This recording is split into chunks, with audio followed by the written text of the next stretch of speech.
History often remembers the great migrations that shaped the Atlantic world. Adventurers, pilgrims, merchants, and enslaved peoples. Yet one group remains largely invisible in the popular imagination. The thousands of women who crossed oceans not as free migrants, but as indentured servants. Their stories, scattered across court records, shipping manifests, and rare personal letters, reveal lives defined by both extreme vulnerability and extraordinary resilience. Female indentured servants stood at the intersection of class, gender, and colonial labor exploitation, forming an essential but long overlooked foundation of early American society. Indentured servitude emerged in the 1600s as Europe faced surging poverty, limited economic mobility, and population pressures, while the colonies desperately needed labor. The system promised to solve both problems. In reality, it facilitated a massive transfer of Europe's poor, particularly young women, into a world where they became temporary property. While men's experiences of servitude are more frequently documented, women made up 1/3 to nearly 1/2 of all indentured servants at various points in the 17th and 18th centuries. Their stories have been overshadowed not because they were fewer, but because their suffering was more private, more stigmatized, and more easily erased. Women entered indentured servitude through a variety of paths. Some signed contracts voluntarily, seduced by recruiters' glowing promises of plentiful land and quick prosperity. Others had little choice. Daughters of impoverished families whose parents bound them out, widows or orphans with no means of support, and women swept up in the economic devastation of war or famine.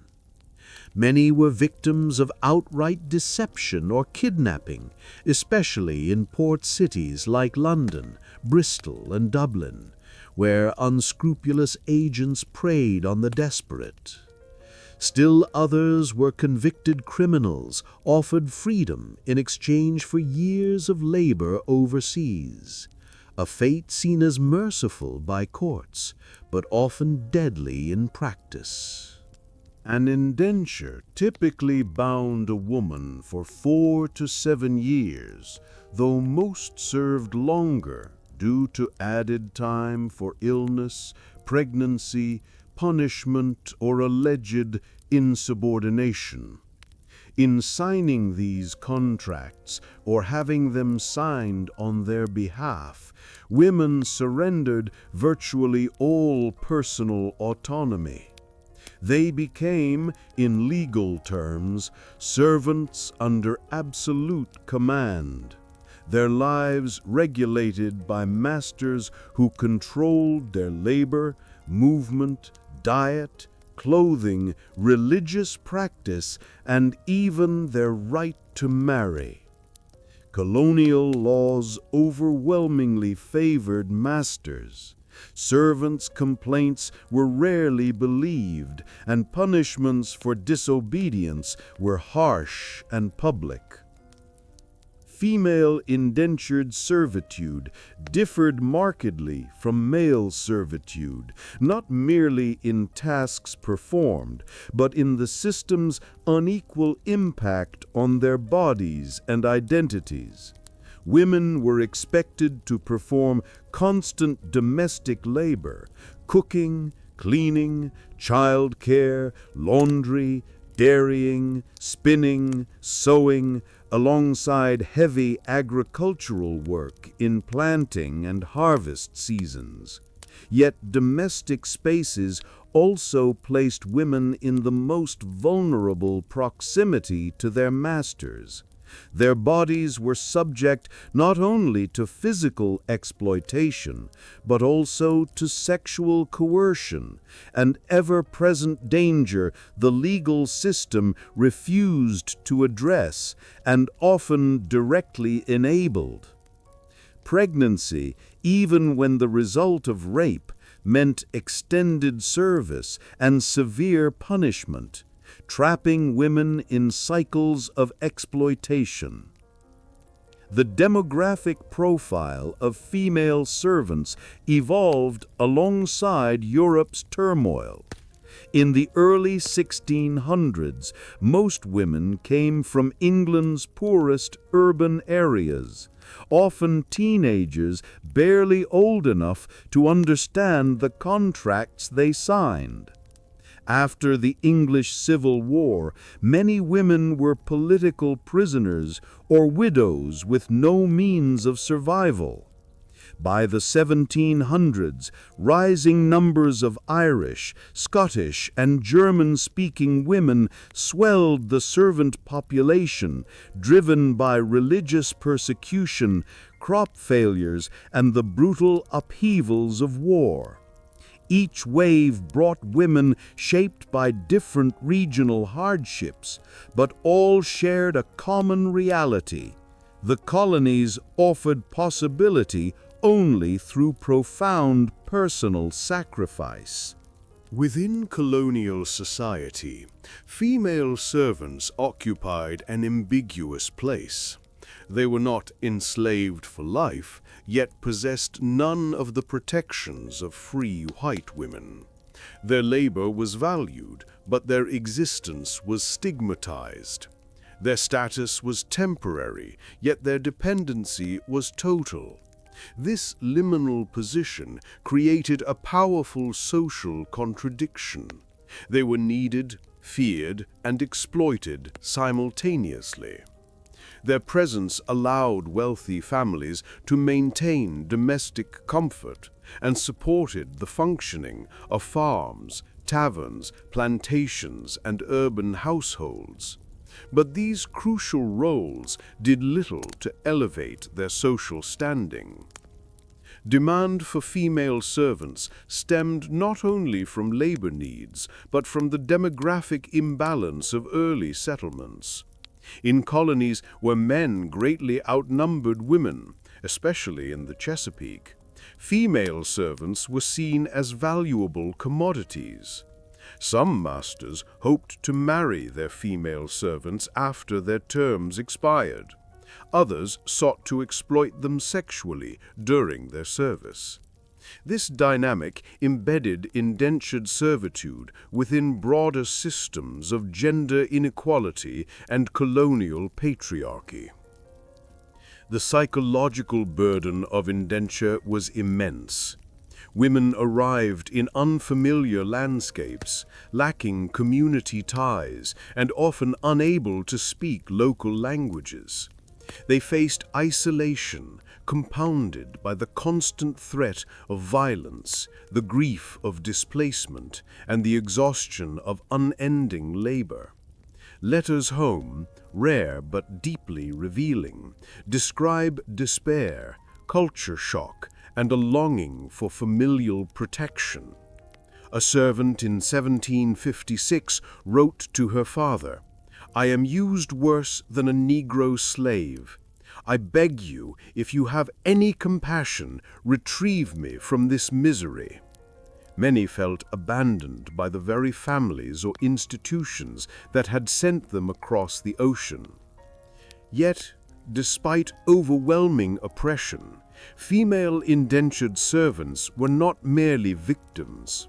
They developed strategies, both subtle and daring, to navigate and resist the constraints of servitude. They formed covert alliances, shared knowledge for survival, preserved cultural traditions, exchanged letters secretly, and sometimes pursued legal action despite long odds. Their resilience is evident not only in the rare documented rebellions, but in the countless small acts of endurance that allowed them to preserve their identities under crushing conditions. Understanding female indentured servitude requires recognizing it as more than a labor system. It was also a mechanism for regulating women's sexuality, reinforcing class hierarchies, and transferring wealth upward through the exploitation of the poor. While it varied across regions, Virginia's tobacco plantations, New England's strict domestic households, Pennsylvania's ethnically diverse farms, its core purpose remained the same: to extract maximum labor at minimum cost from women whose vulnerabilities were systematically exploited. As we begin to explore the hidden world of these bound women, we uncover not simply a story of suffering, but one of ingenuity, solidarity, and the unyielding human desire for freedom.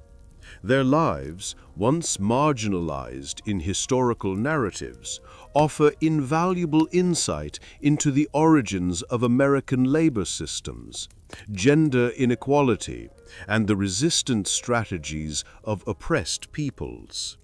By bringing their experiences to light, we reclaim a crucial, long-silenced part of our collective past. The day began long before the sun rose over the colonial horizon. For Mary Fletcher, a 28-year-old female indentured servant, the first light meant nothing. The demands of survival dictated her schedule. From the cramped corner of a kitchen floor, she rose onto aching joints, her heavy, rounded frame already stiff from the previous day's labor. Straw mats offered little comfort, and the constant chill of early morning crept through the stone walls. Privacy was a luxury unknown. Her sleeping quarters were shared with other servants, children, and sometimes even livestock. Everything she owned, 2 meager sets of garments, a small bundle of letters from home, a few treasured trinkets, fit into a modest cloth sack.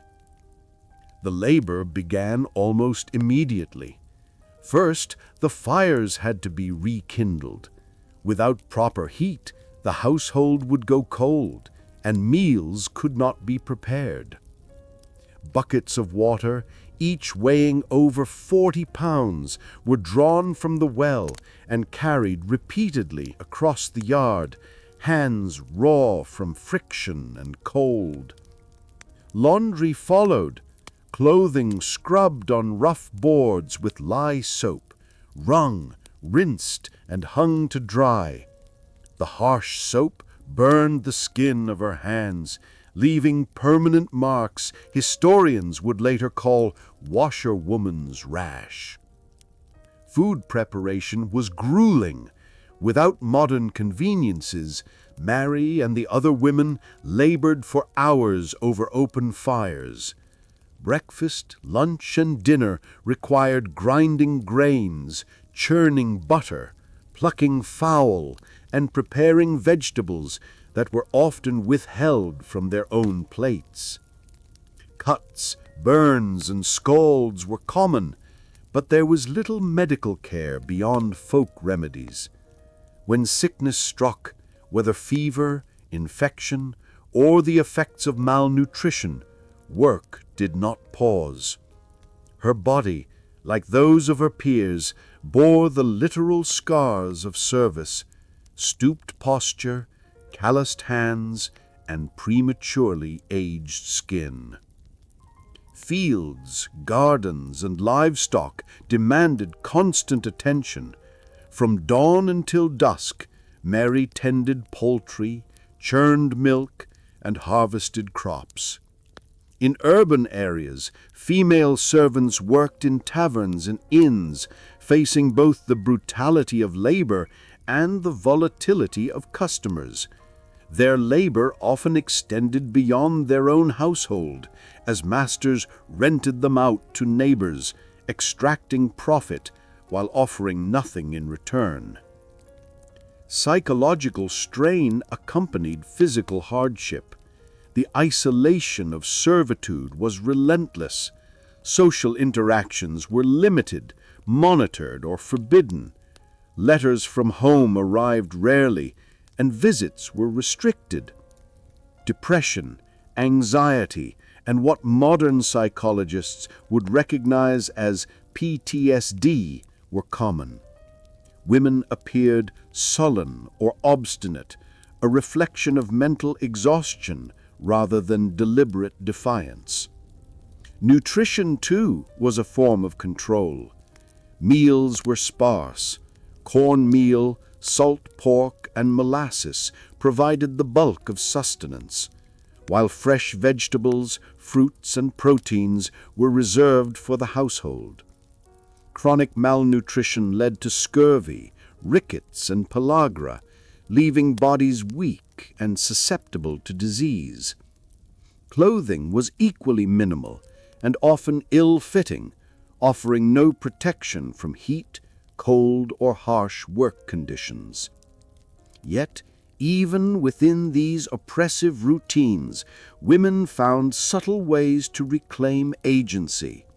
They shared knowledge of herbs for minor ailments, exchanged gossip, and created small rituals that brought comfort and preserved culture.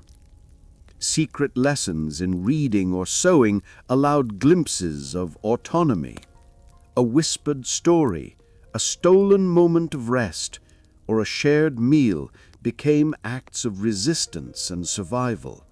Small rebellions against a system designed to erase their individuality. Through exhaustion, isolation, and relentless labor, Mary and countless women like her endured. Their daily reality, marked by physical toil, constant oversight, and profound psychological strain, reveals the human cost of indentured servitude.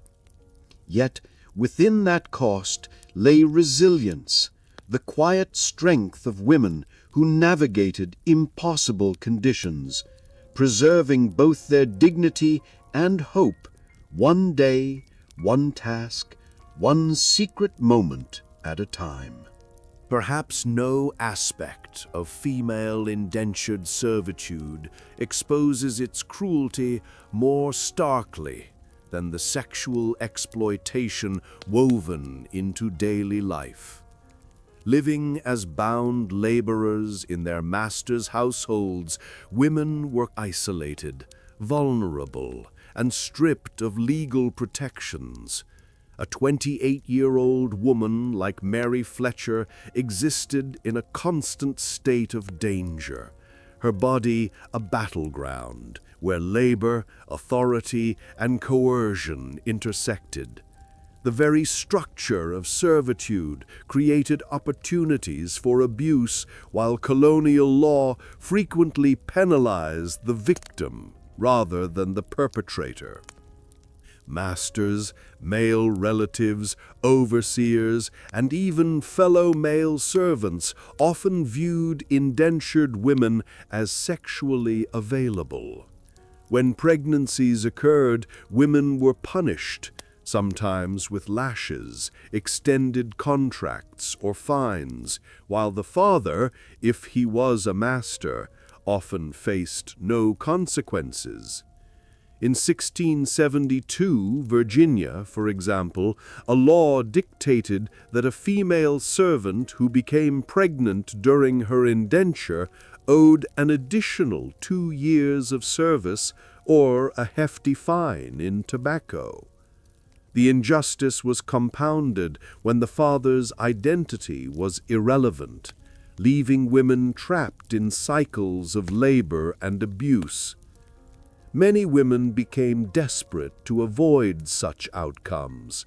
They learned to conceal pregnancies, binding their bellies with cloth, wearing loose clothing, and timing work to mask changes in their bodies. Knowledge of herbal abortifacients, pennyroyal, tansy, and savin was passed quietly among women, despite the dangers.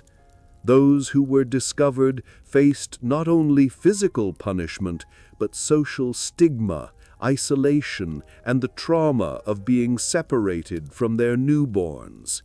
Infant mortality was devastatingly high, with many children either neglected, nursed by strangers, or bound immediately to servitude, continuing the cycle of exploitation. The psychological toll of sexual violence was profound. Women experienced fear, hypervigilance, shame, and despair. Many suffered what modern psychology recognizes as trauma responses, dissociation, emotional numbing, and flashbacks. Their limited autonomy made resistance perilous, yet countless women developed strategies to survive. They formed informal networks of protection, warning each other about predatory men, sharing hiding places, and communicating through subtle signals. These networks became lifelines, enabling women to endure the horrors of daily exploitation while retaining a measure of agency. Even consensual relationships were fraught with risk. Masters forbade marriage without permission, understanding that pregnancy would reduce a woman's labor value. Women who fell in love risked punishment, extended service, or forced separation. Love, when it existed, was therefore both a private refuge and a defiant act against a system designed to control their bodies and choices. The intersection of race and status added further peril. While most female indentured servants were European, women of mixed heritage or ambiguous legal status were even more vulnerable. Their pregnancies could be exploited to extend labor indefinitely, and their children were often bound into lifelong servitude. The boundaries between temporary indenture and permanent enslavement were deliberately manipulated for women of color. Some women, however, fought back boldly. They publicly accused perpetrators of rape, knowing the legal system often offered little protection, but willing to risk punishment to assert their dignity. Others ran away to escape abuse, sometimes disguised as men, traveling through networks of sympathetic allies. A few resorted to arson or poisoning as acts of vengeance or protest, illustrating the desperation and ingenuity born of oppression. Despite systemic barriers, women's quiet forms of resistance and solidarity created a hidden culture of defiance. They cared for one another, passed down knowledge of contraception and midwifery, and refused to surrender entirely to the control imposed by masters.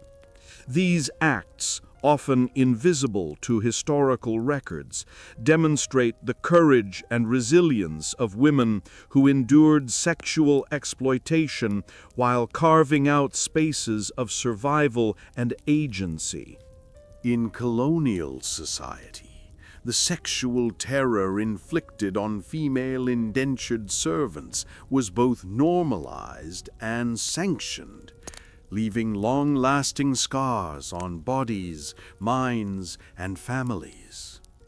Yet within this darkness, Women's strategies of concealment, resistance, and mutual aid reveal the remarkable determination to preserve dignity, life, and hope against overwhelming oppression.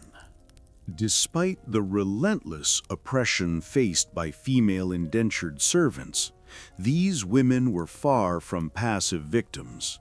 They engaged in remarkable acts of resistance, ranging from subtle daily defiance to bold, open rebellion. These strategies of survival reveal both ingenuity and courage, demonstrating how women carved out agency within a system designed to control every aspect of their lives. The most common form of resistance was what historians call everyday resistance, small, calculated acts that undermined masters' authority without directly confronting it. Women worked slowly, feigned incompetence, or deliberately spoiled food, broke tools, or mishandled household goods, creating frustration for their masters while minimizing the risk of severe punishment. For instance, Sarah Bishop, an indentured servant in Pennsylvania, allegedly ruined a season's preserved meats under the guise of carelessness, though her fellow servants later suggested it was intentional sabotage. Feigning illness was another widespread tactic. Women mastered subtle simulations of ailments, headaches, stomach pain, or menstrual complications, sometimes aided by knowledge of herbal remedies. These temporary reprieves allowed women a rare opportunity to rest from the physically grueling labor that dominated their days. Such acts required careful observation and experimentation, as punishment for malingering could be severe. Theft, while dangerous, became a necessary form of survival. Servants stole food to supplement meager rations, garments to replace worn clothing, or small household goods to trade for necessities. Kitchens were particularly advantageous for covert theft, as women could manipulate access to food stores or attribute shortages to spoilage or rodents. Stealth, timing, and trust among co-conspirators were crucial for survival, creating informal networks of exchange and mutual support. Information was also weaponized. Eavesdropping on masters' conversations, learning household secrets, and sharing gossip allowed women to gain leverage, intimidate others, or protect themselves. Some became informal spies, selling intelligence or using it strategically to negotiate better treatment or warn fellow servants of impending punishment. More dramatic acts of resistance included running away, arson, and even poisoning. Although running away was risky, especially for women alone due to conspicuous clothing and the dangers of travel, many attempted escape, often disguising themselves as men or joining groups for protection. Networks of supportive former servants, sympathetic neighbors, and even native communities provided food, shelter, and guidance along escape routes. Arson, though rare, carried enormous psychological weight. The threat alone could create fear among masters, forcing them to exercise caution and sometimes reduce cruelty. Poisoning, while even less frequent, represented another form of high-stakes rebellion, using knowledge of toxic plants and food preparation to assert power in a system designed to strip women of control. Legal resistance, though difficult, also emerged. Some women challenged the validity of their contracts, sought enforcement of freedom dues, or testified against masters for abuse. While courts were heavily biased towards masters, these cases consumed time, created public scrutiny, and sometimes secured partial justice. Cultural and social resistance were equally important. Women preserved native languages, folk customs, and religious practices despite strict oversight. Irish women maintained secret Catholic rituals, while German-speaking women recited folk songs or shared stories. These acts reinforced identity, created solidarity, and served as subtle defiance against forced assimilation. Sexual resistance and protection strategies were vital. Women avoided dangerous situations, formed protective alliances with trusted men, or deliberately altered appearance to appear less desirable. They communicated warnings, devised signals, and collectively enforced safety protocols within their communities. The formation of servant communities, both informal and tightly bonded, was itself an act of rebellion. These surrogate families shared resources, cared for the vulnerable, and enforced their own ethical codes. Solidarity among women often functioned as the strongest deterrent against abuse and exploitation. Through these layered acts of defiance, ranging from the subtle to the dramatic, female indentured servants challenged the authority that sought to dominate their bodies, labor, and spirits. Their resistance demonstrates not only survival, but also agency, creativity, and courage, revealing that oppression, no matter how complete, cannot entirely extinguish human will. The end of an indenture marked a legal transition from bondage to freedom. But for many female servants, liberation was complicated, fraught with lingering scars, physical, emotional, and social. The freedom dues promised in contracts, clothing, tools, or land were often delayed, incomplete, or denied entirely. Women like Mary Campbell, who had served 7 years in Virginia, sometimes spent additional years pursuing what was rightfully theirs, only to receive a fraction of what was promised. Such betrayals underscored that legal freedom did not automatically bring security or dignity. The physical toll of servitude often persisted long after emancipation.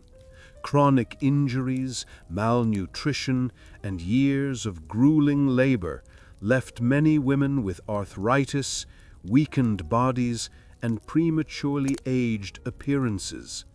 These health problems limited their ability to find stable work, often trapping them in cycles of poverty despite their new legal status. Employment options were limited and precarious. Former servants faced social stigma, with many being considered untrustworthy, lazy, or morally suspect. Some worked in domestic trades, laundry, spinning, or seasonal farm labor, while others ran small taverns, practiced midwifery, or became street vendors. These occupations offered some independence but little security, and the shadow of their indenture often followed them socially. Marriage prospects were similarly complicated. While the gender imbalance in the colonies created demand for wives, a history of servitude affected prospects. Many women married later than socially typical, often to fellow former servants who shared similar experiences. Some remained single, navigating life alone in patriarchal societies with minimal support. Psychologically, freedom was often double-edged. Many women struggled with what modern scholars recognize as trauma responses. hypervigilance, difficulty trusting others, emotional numbness, or flashbacks. The experience of servitude left invisible wounds, influencing how they formed families, managed households, or interacted with the wider community. Some turned to alcohol or other coping strategies, highlighting the persistent weight of past oppression. Despite these challenges, resilience and ingenuity persisted. Some former servants built successful businesses, leveraging skills learned during their indenture. Others acquired property slowly, married strategically, or joined supportive networks of former servants to improve their circumstances. Women like Elizabeth Ashbridge emerged as community leaders, writers, and spiritual guides, proving that survival could coexist with agency and achievement. The networks formed during servitude proved crucial in freedom. Former servants helped one another secure housing, work, and spouses, providing essential mutual aid in a society that often marginalized them. They also bore witness to abuses and occasionally sought legal recourse, contributing to early movements advocating for fairness, women's rights, and labor protections. The children of former servants occupied a complex space. Though born free, they inherited both the social stigma of their mother's past and the opportunities of a colonial life unattainable to previous generations. Many mothers worked tirelessly to ensure better education, apprenticeships, and futures for their children, striving to break cycles of poverty and vulnerability. Freedom, then, was rarely simple. It was a fragile, negotiated state that demanded continued labor, resilience, and ingenuity. Yet in claiming this freedom, these women transformed themselves and their communities, leaving a legacy of courage, perseverance, and quiet defiance that shaped the early social fabric of colonial America.